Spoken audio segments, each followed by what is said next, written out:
नमस्कार. प्राध्यापक डॉक्टर सुरेश मेणे लिखित मनाचे श्लोक अध्यात्माची पाऊलवाट ह्या पुस्तकाचे क्रमशः वाचन. आजचा भाग.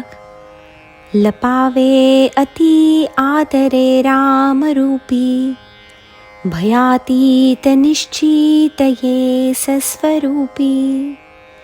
कदा तो जनी पाहताही दिसेना, सदा ऐक्यतो भिन्न भावे वसेना. या श्लोकात समर्थांनी रामरूपी विलीन होण्यास सांगितले आहे व असा भक्त रामस्वरूपापेक्षा वेगळा राहतच नाही असे म्हटले आहे. प्रत्येक संसारी माणसाचे अंतिम उद्दिष्ट हे परमार्थाचे असते. परमार्थ म्हणजे काय, तर देहापासून आत्मा वेगळा ओळखणे व हा आत्मा परमात्म्यामध्ये विलीन करणे. यासाठी समर्थांनी लपावे असा शब्द वापरला आहे. प्रत्येकाने संसारात राहून काय केले पाहिजे, तर अत्यंत श्रद्धापूर्वक परमात्म्यामध्ये विलीन झाले पाहिजे. यासाठी सर्वप्रथम आपला मीपणा टाकून दिला पाहिजे.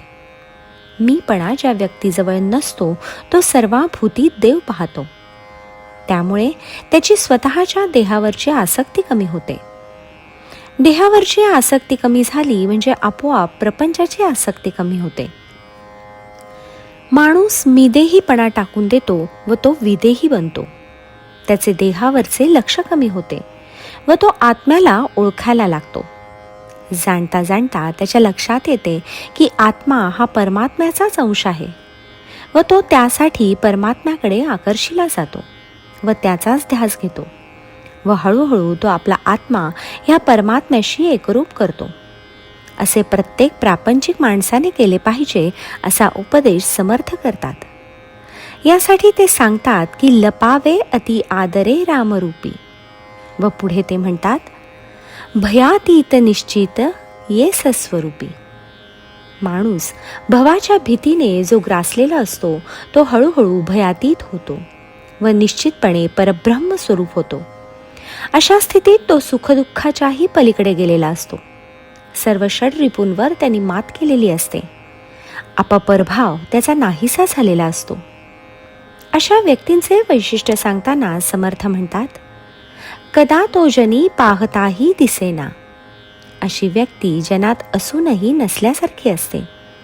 कारण केवळ सामान्य जनांना मार्गदर्शन करण्यासाठी ते एकांतातून लोकात आलेले असतात, पण अंतःकरणातून मात्र ते ब्रह्मरूप झालेले असतात. वरवर पाहता त्यांच्यातला हा फरक आपल्याला जाणवणाराही नाही, कारण बाह्य स्वरूपात त्यांच्यात काहीच बदल नसतो. बदल होतो तो त्यांच्या अंतरंगात. त्यामुळे अशा व्यक्ती स्वतंत्रपणे ओळखता येत नाहीत. ह्या व्यक्ती परमात्म्याशी पूर्णपणे एकरूप झालेल्या असल्याने ते रामरूपच झालेले असतात.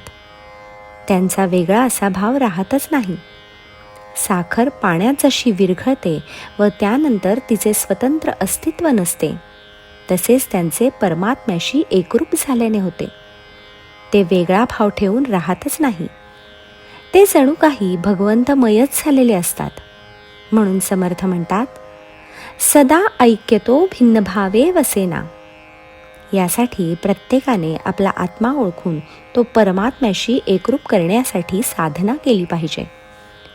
यासाठी मिदेहीपणा टाकून आत्मबुद्धीकडे वाटचाल केली पाहिजे व रामरूप होऊन आपल्या या जन्माचे सार्थक करून घेतले पाहिजे. जय जय रघुवीर समर्थ.